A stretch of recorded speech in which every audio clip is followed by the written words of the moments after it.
তো আগের পার্টে দেখলেন আমি কিভাবে নিউ মার্কেট থেকে সরঞ্জাম কিনে দৌড়ে গেলাম বইমেলায়। এখন শুরু হতে যাচ্ছে আসল খেলা, টেক্সচার আর্টের যুদ্ধক্ষেত্র। প্রথমেই পেন্সিল হাতে তুলে নিলাম, মনে হলো আমি না, যেন কোনো সার্জন রোগী কেটে ফেলতে যাচ্ছি। এত সিরিয়াসলি দাগ টানছিলাম যে পাশে দাঁড়িয়ে থাকা লোকজন ভাবছিল ভাই হয়তো মানচিত্র বানাচ্ছে না, বরং জেমিতির ক্লাস নিচ্ছে। তারপর আসলো টেক্সচারের পালা। পুরো জায়গাটা ঢেকে দিলাম টেক্সচার দিয়ে।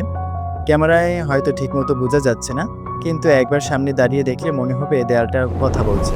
বলছে ভাই, আমি এখন আর টেক্সচার না, বরং আমি একটা আর্ট হয়ে গেছি। কিন্তু একটা জিনিস বলে রাখি, টেক্সচার আর্ট বুঝতে হলে আপনাকেও শিখতে হবে। না হলে আমার ভিডিও দেখে বলবেন ভাই এ শুধু মাখামাখিই করে গেল, আর কিছুই করতে পারলো না। তো এভাবেই আমি পুরো জায়গাটাকে কভার করে নিলাম। আর এখানে আজকের মতো শেষ।